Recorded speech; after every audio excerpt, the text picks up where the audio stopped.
Muy, pero muy buenos días, ¿cómo están? Bienvenidos al repaso de la lección de la escuela sabática. Hola Viviana, ¿cómo estás? Hola, buen día, muy bien, buen día para todos. Saludamos a nuestros amigos, a todos aquellos que comparten esta lección y que también disfrutan con nosotros al repasar estos estudios que realmente nos hacen bien cada día repasar estos temas de la Biblia. Por eso les agradecemos y los saludamos a cada uno de ustedes. Vamos a pedir a Dios que nos acompañe en esta hora para dar inicio a este estudio. Padre Santo, Señor, gracias te damos porque tú siempre estás acompañándonos en el repaso de la lección y en este día también pedimos que bendigas y acompañes a nuestros amigos donde quiera que estén. En el nombre de Jesús, amén. Amén. Bueno, amigos, estamos estudiando la última lección del gran conflicto, es la número 13, que tiene que ver con este título, ¿no? El triunfo del amor de Dios. Y tenemos este hermoso versículo de memoria, Apocalipsis 21, 3 y 4, que nos habla de esta hermosa esperanza, hermoso triunfo. Y dice así, oí una gran voz del cielo que decía, el santuario de Dios estará con los hombres. En algunas otras versiones dice el tabernáculo de Dios o la morada de Dios estará con los hombres, o la carpa de Dios, ¿no?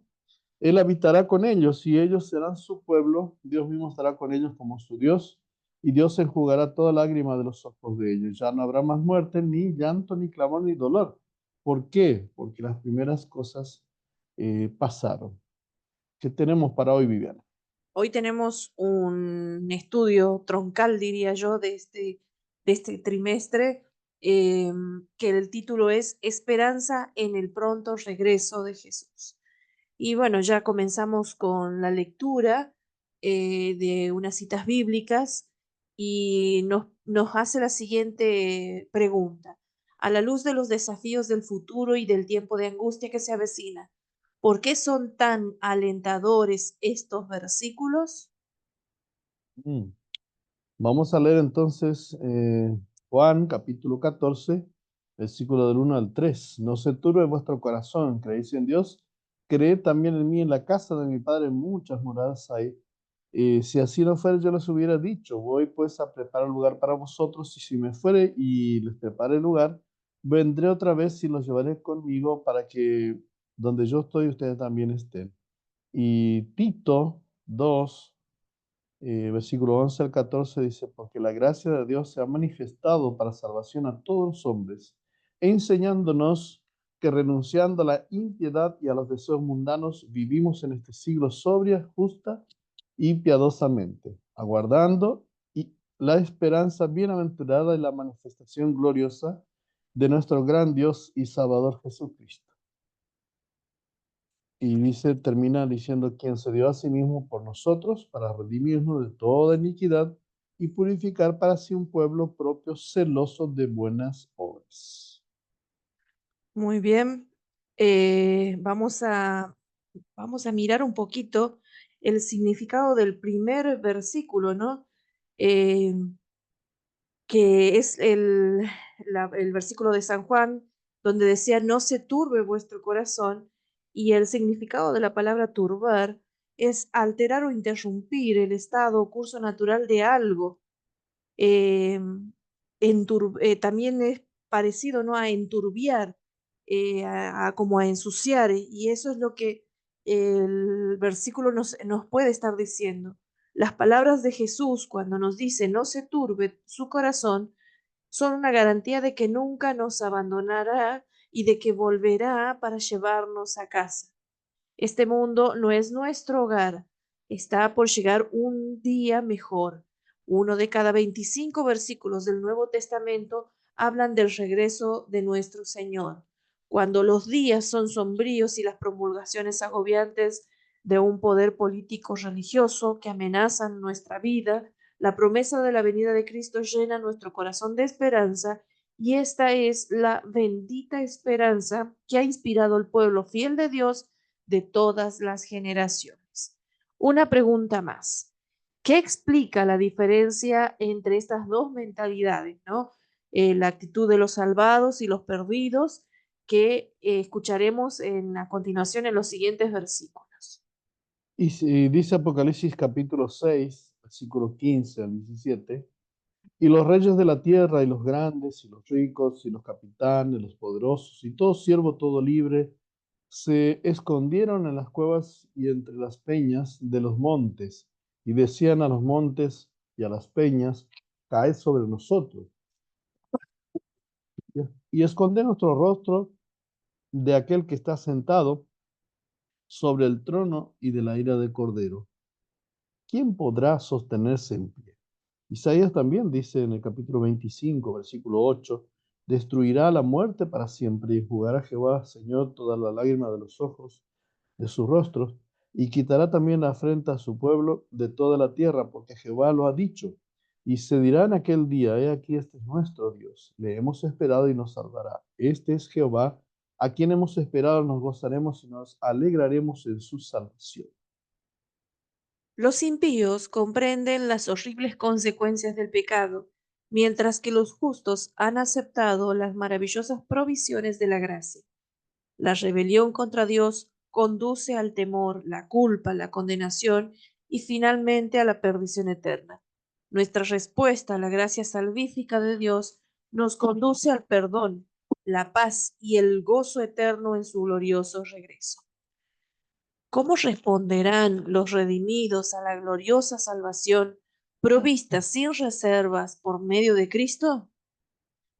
Apocalipsis capítulo 15, versículo 3 y 4 dice, y cantan el cántico de Moisés, siervo de Dios, y el cántico del Cordero, diciendo, grandes y maravillosas son tus obras, Señor Dios Todopoderoso.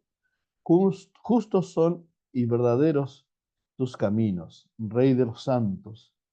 ¿Quién no te temerá, oh Señor, y glorificará tu nombre? Pues solo tú eres santo, por lo cual todas las naciones vendrán y te adorarán porque tus juicios sean manifestados. Y Apocalipsis 19, versículo 7, dice, gocémonos y alegrémonos y demos de gloria, porque han llegado las bodas del Cordero y su esposa se ha preparado. La cruz de Cristo será la ciencia y el canto de los redimidos durante toda la eternidad. En el Cristo glorificado contemplarán al Cristo crucificado, al Hacedor de todos los mundos, al árbitro de todos los destinos. Quien dejase su gloria y se humillase por amor al hombre, despertará eternamente la admiración y la adoración del universo. Esta cita está en El conflicto de los siglos, página 709. Leamos Apocalipsis 12, 17, 17, 13, y vamos a, esta es la pregunta final, ¿no? La tarea final. Observa cuidadosamente la progresión de estos versículos y qué dice esta progresión acerca de la última guerra de la tierra y la victoria final de Cristo. Vamos a comenzar con Apocalipsis 12, 17, y dice entonces el dragón se llenó de ira contra la mujer y se fue a hacer guerra contra el resto, los que guardan los mandamientos de Dios y tienen la fe de Jesús. El Apocalipsis 17, 13 dice, estos tienen un mismo propósito y entregarán su poder y su autoridad a la bestia. Pelearán contra el Cordero y el Cordero los vencerá porque Él es Señor de señores y Rey de reyes. Y el capítulo 19 entonces vi un cielo abierto y aquí un caballo blanco y que el que lo montaba se llamaba fiel y verdadero y con justicia juzga y pelea. Sus ojos eran como llama de fuego y había en su cabeza muchas diademas y tenía un nombre escrito que ninguno conocía sino él mismo. Estaba vestido de una ropa teñida con sangre y su nombre es el Verbo de Dios. Interesante, ¿no? Porque esto nos lleva a Jesús. Y dice, finalizando el versículo 17, y en su vestidura y en su muslo tiene escrito este nombre, Rey de Reyes y Señor de Señores. Ya sabemos de quién se está refiriendo. Jesús. Muy bien, estos versículos nos invitan, ¿no? A ir viendo cómo se van a desencadenar los últimos eventos en la tierra, ¿no? Y él, como decía la pregunta, y la victoria final de Cristo. Muy bien, ¿Qué tenemos más para hoy, Viviana? tenemos el último capítulo de Jonás, el capítulo 4. estés en el Reavivados por su palabra, que es la lectura diaria de un capítulo. Y bueno, ¿qué podemos decir de Jonás 4? Jonás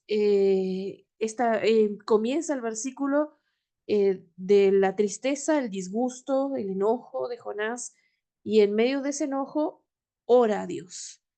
Y vamos a ver un poquito el contenido de esta oración porque Jonás ora así. Y oró a Jehová y le dijo, ahora, oh Jehová, ¿no es esto lo que yo decía estando aún en mi tierra? Por esto me apresuré a huir a Tarsis, porque sabía yo que tú eres Dios clemente y piadoso, tardo en enojarte y de grande misericordia, y que te arrepientes del mal. Ahora pues, oh Jehová, te ruego que me quites la vida, porque mejor me es la muerte que la vida. Y vemos acá el versículo 4 una respuesta de Dios a esta oración, con una pregunta. Y le dijo Jehová, ¿haces tú bien en enojarte tanto? Y salió Jonás de la ciudad y acampó hacia el oriente de la ciudad y se hizo allí una enramada y se sentó debajo de ella a la sombra para ver qué pasaba en la ciudad, qué acontecía en la ciudad. Y el capítulo sigue contando la historia de una planta, de una calabacera que creció en esa enramada que había hecho Jonás y que le hacía sombra y que una noche un gusano entró a la calabacera y la secó. Y al otro día salió un sol, un viento seco, y el sol le daba en la cabeza a Jonás, y Jonás estaba sumamente indignado, ¿no? Con esta situación. Y él nuevamente la pregunta de Dios que le hace, ¿tanto te enojas por la calabacera? Y él le respondió, mucho me enojo, hasta la muerte. Y dijo Jehová, ¿tuviste tú lástima de la calabacera en la cual no trabajaste, ni tú la hiciste crecer, que en espacio de una noche nació y en espacio de otra noche pereció? ¿Y no tendré yo piedad de Nínive, aquella gran ciudad, donde hay más de 120.000 personas que no saben discernir entre su mano derecha y su mano izquierda, y hay muchos animales? Este capítulo, ¿no? Nos hace pensar un poquito en nuestras actitudes, ¿no? Y también en la misericordia, el amor que Dios tiene con las personas y sobre todo con las personas que se arrepienten. El Señor dice que no quiere que ninguno perezca en otro versículo de la Biblia, ¿no? Y quiere que todos procedan al arrepentimiento. Y este fue el caso de Nínive, que procedió al arrepentimiento y el Señor perdonó a esta ciudad. Y el asunto es que Jonás no perdonó a esta ciudad, por eso estaba tan enojado y él salió a mirar a ver si al oriente de la ciudad, a ver si el Señor por ahí no cumplía aquella amenaza que había hecho, aquella esta predicación en la que Jonás había hablado de que si no se arrepentían, los iba a destruir. Y bueno, Jonás es como que salió a mirar el show y estaba ahí esperando y estaba indignado con la misericordia de Dios, con la paciencia, con el amor de Dios. Bueno, En, evidentemente Jonás no conocía a Dios Eso es totalmente. por un lado. En el versículo final, ¿no? Hay una cosita, un detalle que llama la atención, que ha habido, digamos, diversidad de opiniones, porque en esta pregunta que dice que hay más de 120.000 personas que no saben eh, discernir su mano derecha de la izquierda, algunos dicen que este es el número de los niños pequeños que había en la ciudad que justamente no sabían dónde estaba su mano derecha y su izquierda. Y que obviamente si esa cantidad de niños había, hay que consumarle los adultos. Y ahí daría por la cantidad de espacio y de lugar donde estaba la ciudad asentada, que era una ciudad realmente grande, como lo veíamos en el capítulo de ayer. El Señor es incluso misericordioso con los animales. Muy bien. Bueno, eh, agradecemos porque Dios no es como un ser humano, ¿no? Y porque Dios enfrenta o trata diferente a las personas, a los seres humanos, al pecado, de lo que nosotros tal vez lo haríamos si tuviéramos esa posibilidad. Agradecemos a Dios por eso, porque en algún momento puede que nos toque a nosotros pasar por alguna situación de ser juzgado por Dios, que el único que lo puede hacer, y sabemos que es un Dios sabio, por sobre todas las cosas, amoroso. Muy bien, vamos a orar para cerrar la lección de este día y el revelado de su palabra de hoy. Oremos. Señor, gracias te damos por tus misericordias, como tú actuaste, Señor, en el caso de Nínive, y también damos gracias como tú actuaste con Jonás. Te suplicamos que nos acompañes a nosotros y que tú sigas obrando en nuestras vidas en los momentos difíciles. En el nombre de Jesús. Amén. Amén. Bien, amigos, nos saludamos hasta mañana, Dios mediante, y no te olvides de compartir este mensaje en tus redes sociales. Bendiciones. Chao, chao. Buen inicio de semana.